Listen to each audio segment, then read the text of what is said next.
একজন বন্দীকে মৃত্যুদণ্ড দেওয়া হয়েছিল। যখন ওর শেষ ইচ্ছা জিজ্ঞাসা করা হলো, ও এমন একটা দাবি করল যেটা পুরো জেলায় হইচই পড়ে গেল। সে বলল, আমার ইচ্ছা আমার জীবনের শেষ রাতটা এক কুমারী মেয়ের সাথে কাটানো, যিনি নিজের ইচ্ছায় আমার বউ হবেন।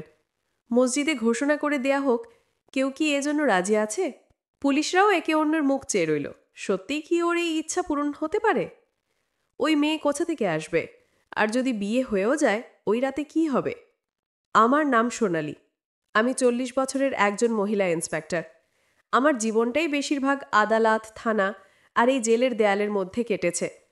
আমি অসংখ্য মুখ দেখেছি, কিছু নরম, কিছু কঠোর, কিছু নির্দোষ লাগা আর কিছু পাথর হৃদয়ের। রাজেশ আমাকে একটা অদ্ভুত দ্বিধায় ফেলে দিয়েছিল। সে সাধারণ কোনো অপরাধী মনে হচ্ছিল না। চোখে একটা গভীর বিষাদ আর মুখে একটা রহস্যময় শান্তি, যেন সবকিছু বুঝেও চুপ করে বসে আছে। সে মাত্র 19 বছর বয়সী ছিল। এটা আমার হৃদয়ের তীরের মতো ধাক্কা দিত যে ছেলেটা এখনও ঠিকমতো পৃথিবী দেখেনি, তাকে এখন এই পৃথিবী থেকে বিসর্জন নিতে হবে। সে খুব কম কথা বলে, যেন শব্দগুলো কেবল পাস হচ্ছে, বা হয়তো সে নিজেই কিছু বলতেই চায় না। অনেকবার মনে হলো জিজ্ঞেস করব, রাজেশ, তুমি এমন কি অপরাধ করেছ যার শাস্তি মৃত্যুই হওয়া উচিত? কিন্তু তার মুখের বিষণ্ণতা আমার ঠোঁটগুলোকে সিল করে দিল। পুলিশের চাকরি আমাকে কঠোর হৃদয়ের তৈরি করে দিয়েছিল, কিন্তু 870 নম্বর জেলের সামনে হৃদয়ে একটা কোমলতা জাগত। আমি জানতাম এখানে বন্দীদের সঙ্গে যোগাযোগ রাখা নিষিদ্ধ, আইন কঠোর। তা সত্ত্বেও কোথাও একটা প্রশ্ন বারবার মাথা তুলে দাঁড়াতো, এই ছেলেটা কি সত্যি অপরাধী নাকি পরিস্থিতির শিকার? এই ভাবনায় আজ আমার কাছে একটা বিশেষ আদেশ এলো। এমন একটা আদেশ যা শুধু রাজেশের শেষ ইচ্ছার সঙ্গে জড়িত ছিল না, বরং আগামী কয়েকদিনের মধ্যে আমাদের পুরো কারাগারকে কাঁপিয়ে দেবে। 2 দিন পর বন্দি নম্বর 870-কে মৃত্যুদণ্ড দেওয়া হবে। এই সময় তাকে তার মা এবং বাবার সঙ্গে শেষবারের মতো দেখা করার অনুমতি দেওয়া হয়েছে। এই খবর পেতে আমার মনে একটা অদ্ভুত অস্থিরতা ছড়িয়ে পড়ল। কারাগারের পরিবেশে কঠোরতা স্বাভাবিক কথা ছিল, কিন্তু আজ বাতাসে বিষাদের সঙ্গে ভয় মিশ্রিত একটা অবস্থা ছিল। আমি জানতাম যে মৃত্যুদণ্ডপ্রাপ্ত প্রতিটি বন্দীকে তার শেষ ইচ্ছা প্রকাশ করার অধিকার দেওয়া হয়, কোনো বিশেষ খাবার হোক, দেখা হোক বা অন্য কোনো ইচ্ছে। তবে কেউ এমন কোনো অদ্ভুত অনুরোধ করত না যেটা রাজেশ পরে করল। রাজেশ কুমারের দেহটা ছিল পাতলা, লম্বা, কিন্তু মানসিকভাবে শক্ত। যখন সে তার মায়ের সঙ্গে দেখা করল, তখন দৃশ্যটা হৃদয় বিদারক ছিল। ওই মহিলা তার ছেলের গলায় হাত দিয়ে অঝরে কাঁদছিল, তুমি নির্দোষ। তার বিশ্বাস আমাকে চমকে দিয়েছিল। সাজা শোনানো হয়েছিল, তবুও সে আশা হারায়নি। মনে করেছিল হয়তো কোনো ভুল বোঝাবুঝি আছে। ঠিক সেই দিনই আমাকে রাজেশের শেষ ইচ্ছা জিজ্ঞাসা করার নির্দেশও দেওয়া হয়েছিল। আমি ভাবলাম হয়তো সে তার পরিবারের সঙ্গে কিছু সময় কাটাতে চাইবে, বা কেউ কোনো সাধারণ ইচ্ছে প্রকাশ করবে। কিন্তু যখন আমি তার সামনে গেলাম, তার মুখে একটা অদ্ভুত শান্তি ছিল।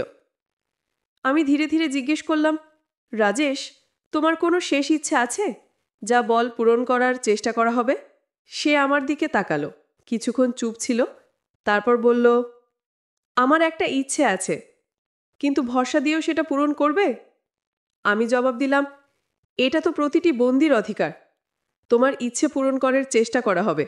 আমি ভাবলাম হয়তো সে কাউকে দেখতে চায়, কিন্তু যখন আমি তাকে এসপি সাহেবের কাছে নিয়ে গেলাম এবং তিনি কোমলভাবে জিজ্ঞেস করলেন, ছেলে, তোমার শেষ ইচ্ছে কি? তখন তার ঠোঁট থেকে বের হওয়া কথাগুলো পুরো ঘরটাই ভারী করে দিয়েছিল। রাজেশ বলল, আমি জীবনে প্রথম আর শেষবারই বিয়ে করতে চাই। নিজের বউয়ের সাথে এক রাত কাটাতে চাই, ফাঁসির আগে। রাজেশের কথা শুনে ঘরে একদম নীরব নেমে এল। আমি, এসপি সাহেব আর বাকিরা হতবাক হয়ে একে অন্যের মুখ চেয়ে থাকলাম। এসপি সাহেব কয়েক সেকেন্ড নীরব থাকার পর সিরিয়াস কণ্ঠে বলল, ছেলে, বিয়ে তো আমরা করিয়ে দিতে পারি, কিন্তু ভাবো তো, কোন মেয়ে তোমার সামনে বিয়ে করবে? সবাই তো জানি তোমাকে 2 দিন পরে ফাঁসিতে দেওয়া হবে। তুমিও তো গরিব পরিবার থেকে আসছো, কোনো ধনসম্পদ আর প্রভাবেরও কোনো কাজ নেই। কোন মেয়ে তার জীবন একদিনের বউ হওয়ার জন্য কেন নষ্ট করবে? রাজেশ চুপচাপ শুনতে লাগলো, মুখে একটা অদ্ভুত শান্তি। তারপর বলল, আমি আমার কথায় স্থির আছি স্যার। আমার শেষ ইচ্ছা একটা। এসপি সাহেব একটু রেগে বললেন, অন্য কোনো ইচ্ছা চাওয়া? কিছু খেতে চাও? কারোর সঙ্গে দেখা করতে চাও? কোথাও যেতে চাও? বলো, বিয়ে সম্ভব না। রাজেশ ঘেরে বলল, স্যার, আপনি চিন্তা করবেন না, আমার বিয়ে নিজে নিজেই হয়ে যাবে। শুধু আপনি একটা কাজ করেন, মসজিদে ঘোষণা করিয়ে দেন যে বন্দী রাজেশ কুমার তার মৃত্যুদণ্ডের আগে একদিনের জন্য কারোর সাথে বিয়ে করতে চায়, এমন একটা মেয়েকে যে নিজের ইচ্ছায় তার স্ত্রী হতে চায়। এটা শুনে আমি হঠাৎ চমকে উঠলাম। পুরো ঘরটা নীরব হয়ে গেল। সবার মুখে বিস্ময়।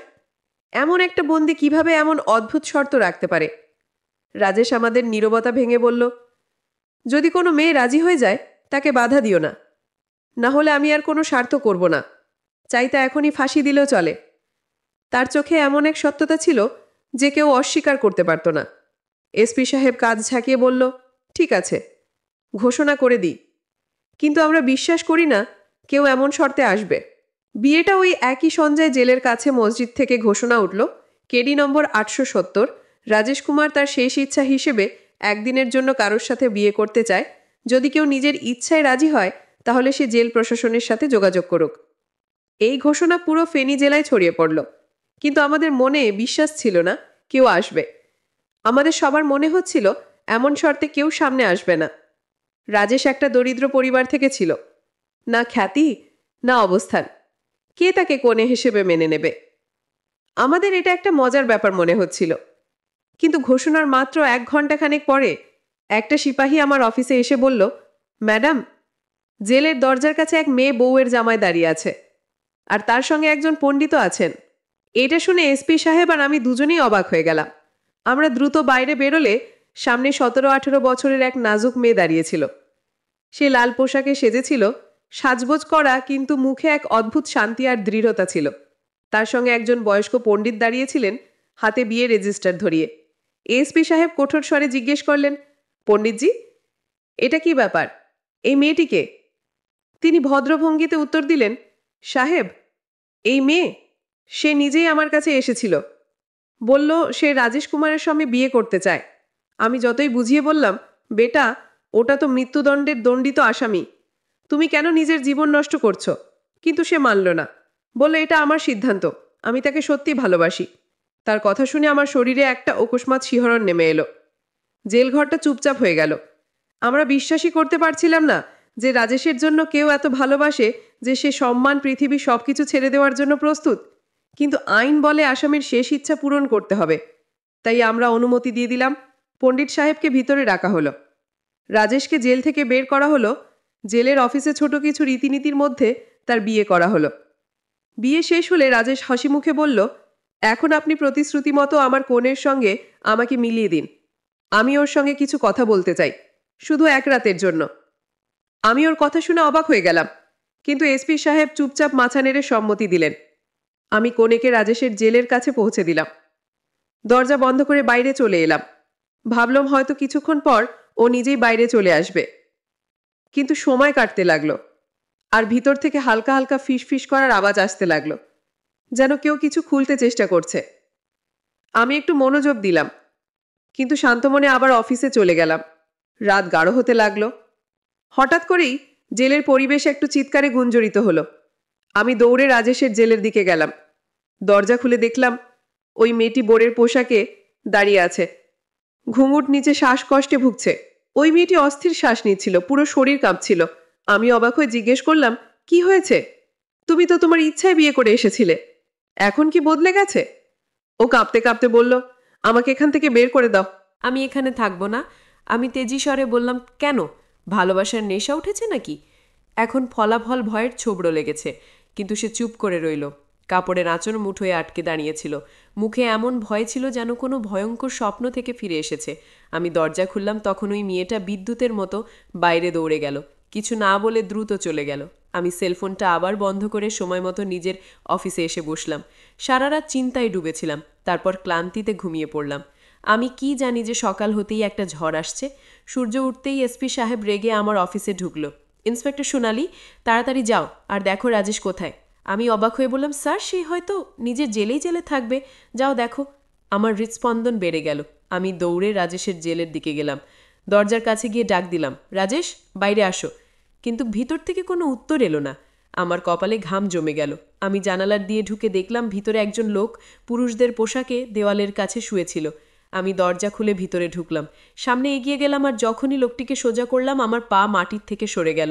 ওটাই সেই মেয়ে যেটা কাল বউ হয়ে এসেছিল। এখন সে রাজেশের কাপড় পরে অচেতন অবস্থায় পড়েছিল। আমার হাত কাঁপতে লাগলো। এসপি সাহেবও সেখানে এসে পৌঁছালেন। দৃশ্য দেখে তিনি চিৎকার করে উঠলেন, এটা কি নাটক? রাজেশ কোথায়? আমি কিছু বলতে পারলাম না। তিনি চেঁচিয়ে বলেন, তোমার অবহেলায় জেলের শৃঙ্খলা ভেঙে পড়ল।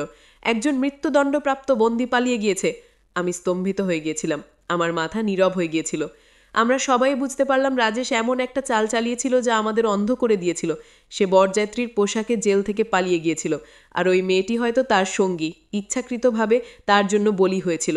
যখন সে সচেতন হলো তখন একদম শান্ত স্বরে বললেন, তোমরা রাজেশের সঙ্গে অন্যায় করেছ। সে মৃত্যুদণ্ডের যোগ্য ছিল না।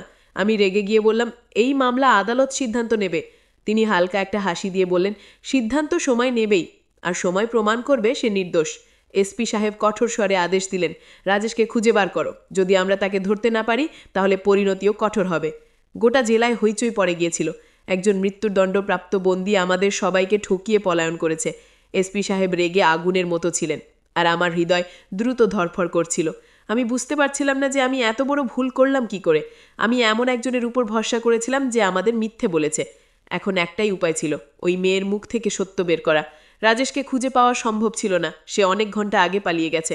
আমি কঠোর স্বরে বললাম, শোনো মেয়েটা, এখন তোমাকে প্রশ্ন করা হবে। যদি সত্য না বলো ফলাফল ভালো হবে না। সে শান্ত ছিল, যেন সব কিছু আগেই ঠিক হয়ে গেছে। বলল, আমি রাজেশের ব্যাপারে সব সত্য বলবো। আমি ভালো করে তার মুখ দেখলাম, কোনো ভয় বা অফসোস তার চেহারাই ছিল না। আমি জিজ্ঞেস করলাম, সেই কি সত্যি তোমার ভাই, নাকি লোকেরা এই নাটক সাজিয়েছিল? সে কিছুক্ষণ চুপ ছিল, তারপর ধীরে ধীরে বলল, না, সে আমার একমাত্র ভাই নয়। আমার মধ্যে ক্রোধের একটি ঢেউ বয়ে গেল। তাহলে তুমি এসব কেন করেছিলে? তুমি তার সঙ্গে বিয়ে কেন করেছিলে? তোমরা দুজনেই জেলকে বোকা বানিয়েছ। রাজেশ পালিয়ে গেছে, কিন্তু মনে রেখো, আমরা তাকে খুঁজে বার করব।